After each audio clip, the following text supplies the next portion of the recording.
Hello everyone, जय हिंद। इस video में हम टैली से जीएसटी R1 कैसे फाइल कर सकते हैं ये देखेंगे। तो सबसे पहले हम देखेंगे कि जीएसटी R1 क्या होता है, इसको कब फाइल करना होता है। उसके बाद हम टैली के अंदर जीएसटी R1 की एडजस्टमेंट कैसे करते हैं ये देखेंगे। उसके बाद हम जीएसटी R1 को टैली से एक्सपोर्ट कैसे करना है ये देखेंगे। और लास्ट में डेटा को ऑनलाइन पोर्टल पे अपलोड करके जीएसटी R1 को कैसे फाइल करना है ये देखेंगे। तो मेरा नाम आदित्य है। अब ये वीडियो आपको अच्छा लगे तो जरूर लाइक कीजिए और चैनल को सब्सक्राइब करना मत भूलिए। Let's begin. अभी हम जीएसटी R1 के बारे में देखते हैं। What is GST R1? GST R1 is a monthly or quarterly return that should be filed by every registered GST taxpayer except a few as given in further section. It contains detail of all outward supply, for example sales. मतलब हमारा GST R1 होता है, उसमें हम outward supply मतलब sales डालते हैं। GST R1 कब फाइल करना होता है? अगर आपका टर्नओवर 5 करोड़ के नीचे है तो आप QRMP स्कीम में जा सकते हैं, मतलब क्वार्टरली रिटर्न मंथली पेमेंट। और आपका जो जीएसटी R1 रहेगा वो क्वार्टरली रहेगा।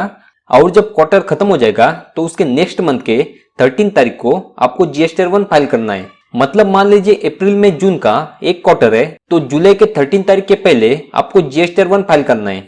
अगर आप QRMP स्कीम में नहीं है या फिर आपका टर्नओवर 5 करोड़ के ऊपर है तो आपको एवरी मंथ जीएसटी R1 को फाइल करना है। और जो जीएसटी R1 फाइल करने की लास्ट डेट होगी वो नेक्स्ट मंथ की 11 तारीख होगी। मतलब अगर आप अप्रैल का जीएसटी R1 फाइल कर रहे हैं तो आपको मई के 11 के पहले उसको फाइल करना है। अभी who should file GST R1, मतलब जीएसटी R1 किस किस को फाइल करना है। तो यहाँ पर देखिए, every registered person is required to file GST R1 irrespective of whether there are any transaction during the period or not। मतलब अगर आपका सेल्स नहीं है तो भी आपको नील जीएसटी R1 को फाइल करना है।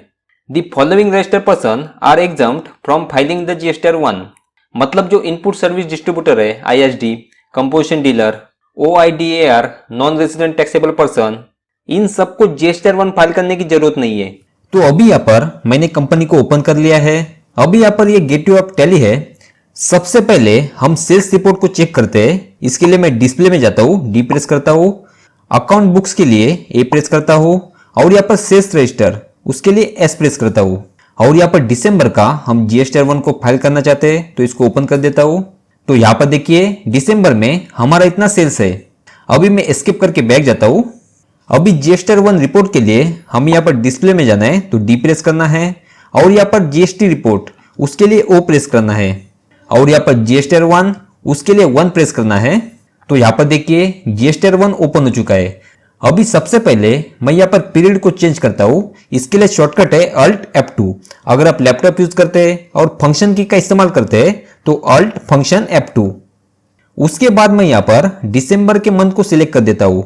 1st 12 21 एंटर, 31st दिसंबर 21 एंटर। तो यहाँ पर जीएसटी R1, यहाँ पर हमारे कंपनी का नेम है, यहाँ पर जीएसटी नंबर और यहाँ पर पीरियड। यहाँ पर पर्टिकुलर में यहाँ पर टोटल वाउचर में हमारी इस पीरियड में जितनी भी टोटल वाउचर है वो यहाँ पर शो हो जाएगी। इसमें परचेज भी रहेगा और सेल्स भी रहेगा। उसके बाद यहाँ पर इंक्लूड इन रिटर्न्स, मतलब जो भी वाउचर्स यहाँ पर इंक्लूड है वो आपको यहाँ पर शो हो जाएगी। यहाँ पर जो आपको अमाउंट शो हो रही है ये 3 वाउचर की वजह से है। आप यहाँ पर इंटर करके इनको देख भी सकते हैं। सेल्स की वाउचर है, इंटर।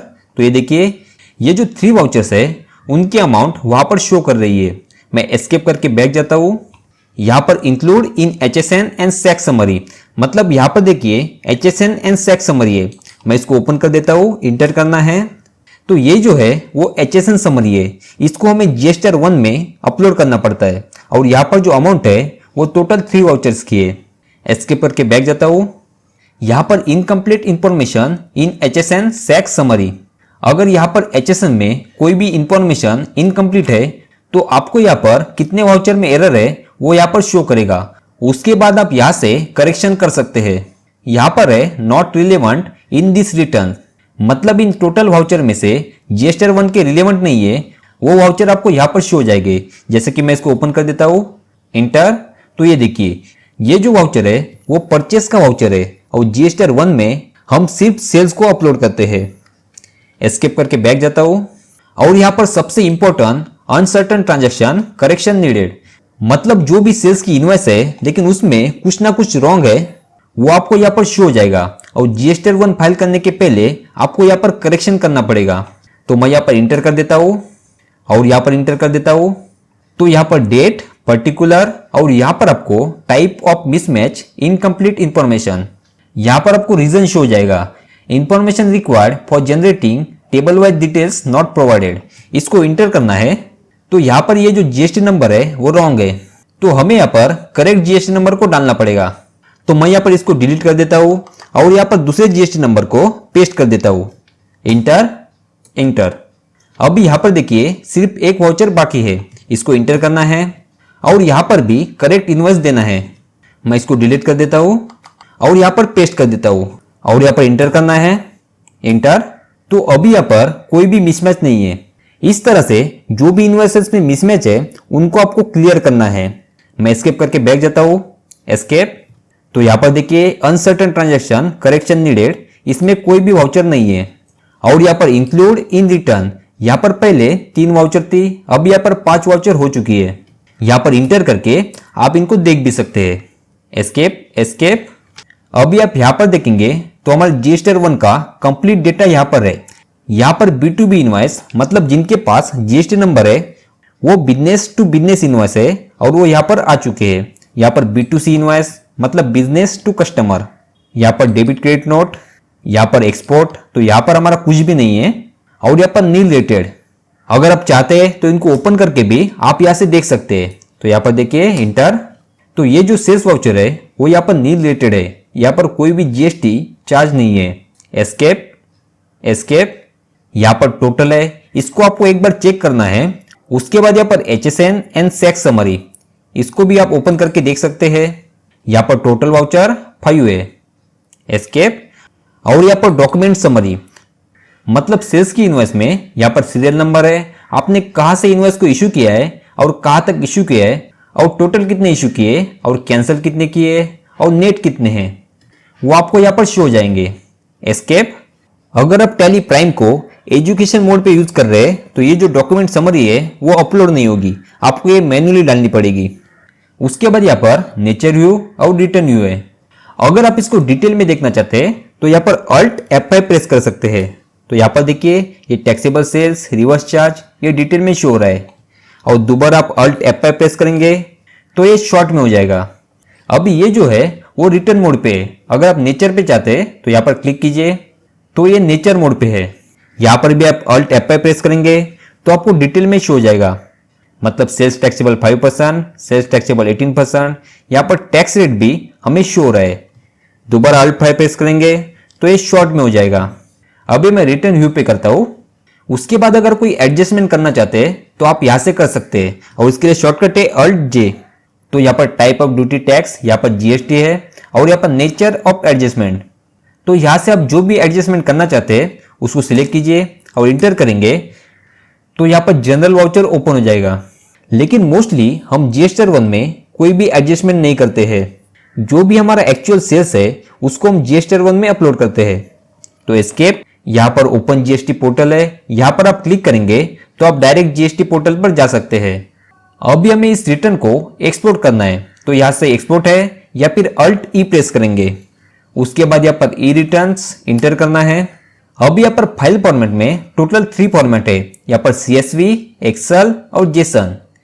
अगर आप CSV एंड एक्सेल लेंगे तो आपको ऑफलाइन टूल का इस्तेमाल करके इनको जेसन में कन्वर्ट करना पड़ेगा। लेकिन आपको जो एंट्रीज है वो सही है तो आप यहाँ से डायरेक्ट जेसन फाइल को क्रिएट कर सकते हैं। तो मैं यहाँ पर जेसन को लेता हूँ। यहाँ पर export separate files for each section, मतलब आप B2B, B2C इसके लिए अलग अलग फाइल को एक्सपोर्ट करना चाहते हैं तो भी कर सकते हैं। मैं यहाँ पर नो ही रखता हूँ, इंटर। यहाँ पर फोल्डर पाथ मतलब कहाँ पर आपको सेव करना है। उसके बाद यहाँ पर फाइल नेम, अगर आप चाहते हैं तो फाइल नेम को चेंज कर सकते हैं। यहाँ पर export HSN and sex summary, अगर आप HSN समरी को अपलोड करना चाहते हैं तो यहाँ पर यस करना है, अदरवाइज नो करना है। तो हम HSN को भी अपलोड करना चाहते हैं तो यहाँ पर यस ही करना है। यहाँ पर एक्सपोर्ट डॉक्यूमेंट समरी, जो भी डॉक्यूमेंट समरी होती है यानी डॉक्स, उसको भी अपलोड करना है, इसलिए यस करना है। यहाँ पर अलाउ एक्सपोर्ट ऑफ, यहाँ पर ऑल वाउचर और यहाँ पर ओनली न्यू वाउचर। तो हम यहाँ पर ऑल वाउचर कर देते हैं और यहाँ पर सेंड कर देते हैं। यहाँ पर इसके पहले हमने एक जेसन फाइल को एक्सपोर्ट किया था, इसलिए यहाँ पर ओवरराइट का ऑप्शन आ रहा है तो यस कर देता हूँ। यहाँ पर बहुत सारे जेसन फाइल है, इसलिए मैं डेट मॉडिफाई में जाता हूँ और यहाँ पर टुडे सिलेक्ट कर देता हूँ। तो ये देखिए, ये हमारी जेसन फाइल है। अभी इसको हम जीएसटी पोर्टल पे अपलोड करेंगे। यहाँ पर gst.gov.in इंटर, यहाँ पर लॉगिन और यहाँ पर मैं यूजर नेम, पासवर्ड और यहाँ पर इस कैप्चर को डाल के लॉगिन कर देता हूँ। यहाँ पर GST-R1 को फाइल करने के लिए हमें सर्विसेज में जाना है, यहाँ पर रिटर्न और यहाँ पर रिटर्न डैशबोर्ड। यहाँ पर फाइनेंशियल ईयर को सिलेक्ट करना है, उसके बाद क्वार्टर, तो हम दिसंबर का फाइल करना चाहते हैं तो Q3, उसके बाद यहाँ पर दिसंबर को सिलेक्ट करना है। सर्च, यहाँ पर GST-R1, तो यहाँ पर प्रिपेयर ऑफलाइन में जाना है। तो यहाँ पर इसके पहले हमने जेसन फाइल को अपलोड किया था, इसलिए यहाँ पर हिस्ट्री शो हो रही है। तो हमें इस फाइल को यहाँ से Ctrl+C करके कॉपी करना है, यहाँ पर चूज फाइल और यहाँ पर क्लिक करके हमें Ctrl+V करना है। मतलब वो जो जेसन फाइल है वो यहाँ पर सिलेक्ट हो चुकी है। अगर आप चाहते हैं तो यहाँ से भी सिलेक्ट कर सकते हैं, लेकिन इसमें आपको टाइम लग सकता है। यहाँ पर ओपन, तो यहाँ पर देखिए ये जो जेसन फाइल है वो यहाँ पर अपलोड हो चुकी है। यहाँ पर डेट है, यहाँ पर टाइम है, यहाँ पर रेफरेंस आईडी और यहाँ पर स्टेटस और यहाँ पर एरर रिपोर्ट तो NA है। NA मतलब नॉट एप्लीकेबल। अगर कोई एरर है तो आपको एरर रिपोर्ट शो हो जाएगा। तो उस रिपोर्ट को डाउनलोड करके कहाँ पर एरर है उसको आप चेक कर सकते हैं। अभी मैं दोबारा यहाँ पर रिटर्न में जाता हूँ, यहाँ पर Q3 और यहाँ पर दिसंबर, सर्च, यहाँ पर GST-R1, तो मैं इसको ओपन कर देता हूँ। अभी यहाँ पर हमने जो जेसन फाइल अपलोड की थी वो डेटा यहाँ पर आ चुका है। अगर आपका पूरा डेटा यहाँ पर रिफ्लेक्ट नहीं हुआ है तो आप नीचे जाइए और यहाँ पर जनरेट GST-R1 रिपोर्ट, इसको सिलेक्ट कीजिए और यहाँ पर रिफ्रेश कीजिए। तो यहाँ पर summary generation is in progress. आपको 1 या 2 मिनट वेट करना है और उसके बाद दोबारा रिफ्रेश करना है। तो अभी मैं यहाँ पर दोबारा रिफ्रेश कर देता हूँ। अभी ये जो अलग अलग टेबल है ये सभी हमारे काम के नहीं है। जो भी हमारे काम के है उसमें हम डेटा को अपलोड करेंगे। तो यहाँ पर ऐड रिकॉर्ड डिटेल्स है, इसको आप यहाँ से मिनिमाइज भी कर सकते हैं और ओपन भी कर सकते हैं। तो इन सारे टेबल्स को हमने डिटेल में डिस्कस किया है, जिसका वीडियो आपको डिस्क्रिप्शन में मिल जाएगा, आप वहां से देख सकते हैं। यहाँ पर B2B इनवॉइस है, मतलब बिजनेस टू बिजनेस। आप यहाँ पर ओपन करके इनको देख भी सकते हैं। जब भी हम किसी को सेल्स करते हैं और उनके पास GST नंबर होता है जो कि वो ITC क्रेडिट लेते हैं तो वो B2B में आएंगे। उसके बाद यहाँ पर B2C लार्ज, यहाँ पर 3 कंडीशन है। एक तो हम जिसको सप्लाई कर रहे हैं वो अनरजिस्टर्ड पर्सन होना चाहिए। सेकंड कंडीशन है कि हम जो सेल कर रहे हैं वो इंटर स्टेट होना चाहिए, मतलब दूसरे किसी स्टेट में होना चाहिए। और तीसरी कंडीशन है हमारी इनवॉइस की जो टोटल वैल्यू है वो मोर देन 2.5 लाख होनी चाहिए। अगर इस तरह से कोई इनवॉइस है तो हम यहाँ पर डालेंगे, लेकिन मोस्टली इस तरह से कोई इनवॉइस नहीं होता, क्योंकि हम किसी को इंटरस्टेट सप्लाई कर रहे हैं और जिसकी वैल्यू मोर देन 2.5 लाख है, तो इतना हम जिसको सेल कर रहे हैं उसके पास GST नंबर होगा। इतना बड़ा जो परचेस करता है वो ITC को मिस नहीं करेगा। और अगर आपका फिर भी इस तरह से कोई ट्रांजेक्शन है तो आप यहाँ पर डाल सकते हैं। उसके बाद यहाँ पर एक्सपोर्ट इनवॉइस, यहाँ पर B2C अदर्स, मतलब जो भी B2C यहाँ पर नहीं आता वो सारा B2C यहाँ पर आता है। यहाँ पर नील रिलेटेड सप्लाई, यहाँ पर credit debit note registered person, यहाँ पर credit debit note unregistered person, यहाँ पर टैक्स लायबिलिटी एडवांस रिसीव्ड, अगर आपने कोई एडवांस लिया है और उस पर GST चार्ज किया है तो यहाँ पर डालना है। यहाँ पर एडजस्टमेंट ऑफ एडवांस, यहाँ पर HSN wise summary of outward supply. हमारी HSN वाइज समरी आ चुकी है। अगर आप चाहते हैं तो आप इसको मैन्युअली भी डाल सकते हैं। बैक जाता हूँ और यहाँ पर डॉक्यूमेंट इशूड, यहाँ पर देखिए इनवॉइस फॉर आउटवर्ड सप्लाई, मतलब ये हमारा सेल्स है। यहाँ पर फ्रॉम टू, टोटल, कैंसल और नेट। यहाँ पर नीचे अलग अलग सेक्शन है, अगर डेबिट नोट है, क्रेडिट नोट है तो यहाँ पर आ जाएगा। मैं बैक जाता हूँ और ये जो सेक्शन है वो अमेंड रिकॉर्ड डिटेल्स। अगर इन इनवॉइस में आप कोई अमेंडमेंट करना चाहते हैं तो आप यहाँ से कर सकते हैं। यहाँ पर क्लिक करना है, यहाँ पर अमेंडेड B2B इनवॉइस। अभी आपने अगर इसके पहले कोई भी B2B इनवॉइस को अपलोड किया है और अभी आप उसको अमेंड करना चाहते हैं, मान लीजिए आप GST नंबर को चेंज करना चाहते हैं या फिर इनवॉइस नंबर को चेंज करना चाहते हैं तो यहाँ से कर सकते हैं। Amend B2C large, amend export invoice, amend credit debit notes register amend credit debit note unregistered, amend B2C others, amend tax liability advance received, और यहाँ पर amendment of adjustment of advance. तो जो भी आपके रिलेटेड है उसको आपको यहाँ पर अपलोड करना है। और अगर आप टोटल को मैच करना चाहते हैं तो नीचे जाइए, यहाँ पर जनरेट करने के बाद यहाँ पर प्रीव्यू का ऑप्शन ओपन हो जाएगा। इस पर क्लिक करके आप PDF को डाउनलोड कर सकते हैं। इसको मैं डेस्कटॉप पे सेव कर देता हूँ, सेव, और मैं यही से इसको ओपन कर देता हूँ। तो ये जो अमाउंट है वो आपके रिटर्न के साथ आपको मैच करनी है। यहाँ पर B2B है, यहाँ पर B2C है, यहाँ पर नील रिलेटेड है। अभी मैं इसको कट कर देता हूँ। तो इस डेटा के साथ आपको मैच करना है। अगर आप इस सारे डेटा को एक साथ डिलीट करना चाहते हैं तो यहाँ पर रीसेट करना है। तो अभी ये जो इनवॉइसेस है वो मैंने डेमो के लिए अपलोड किए। एक्चुअल में मेरा GSTR1 नील है, तो मैं यहाँ से रीसेट कर देता हूँ, यस। अगर आपके पास कोई भी सेल्स का ट्रांजैक्शन नहीं है तो आपको नील GSTR1 फाइल करना है। तो आपको यहाँ से एक बार जनरेट समरी करना है, उसके बाद रिफ्रेश कर देता हूँ। तो यहाँ पर हमारा जो डेटा था वो यहाँ से जा चुका है।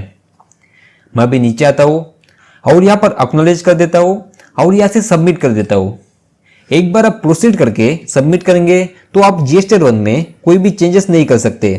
अगर फिर भी आपको इस GSTR1 में कोई भी चेंजेस करना है तो आपको नेक्स्ट मंथ के GSTR1 में वो अमेंडमेंट कर सकते हैं।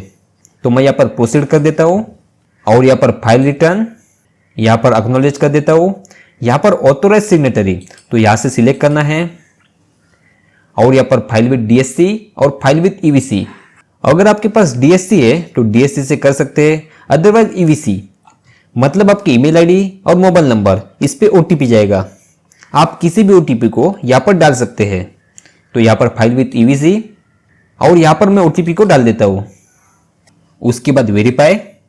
तो यहाँ पर हमारा GSTR1 फाइल हो चुका है। मैं दोबारा डैशबोर्ड पे जाता हूँ। यहाँ पर सर्विसेज, रिटर्न और रिटर्न डैशबोर्ड, Q3 दिसंबर सर्च। तो यहाँ पर देखिए GSTR1 स्टेटस फाइल। अगर आप इस डेटा को एक्सेल में डाउनलोड करना चाहते हैं तो यहाँ से डाउनलोड करना है। उसके बाद यहाँ से जेसन को जनरेट करना है। और GSTR1 को एक्सेल में कैसे डाउनलोड करना है इस पर हमने एक वीडियो बनाया है जिसकी लिंक आपको डिस्क्रिप्शन में मिल जाएगी। आप वहां पर जाकर इसको देख सकते हैं। तो इस तरह से आप टैली की हेल्प लेके बहुत ही कम समय में GSTR1 को फाइल कर सकते हैं। अगर आप मुझे अप्रिशिएट करना चाहते हैं तो वीडियो को लाइक कीजिए, चैनल को सब्सक्राइब कीजिए और बेल आइकन पे क्लिक कीजिए। Thank you everyone. अगर आपको एक्सेल या GST रिलेटेड कोई भी क्वेरी है तो ये मेरा व्हाट्सएप नंबर है, आप मुझे व्हाट्सएप कर सकते हैं। और ये वीडियो अच्छा लगे तो जरूर लाइक कीजिए और चैनल को सब्सक्राइब करना मत भूलिए। Thank you.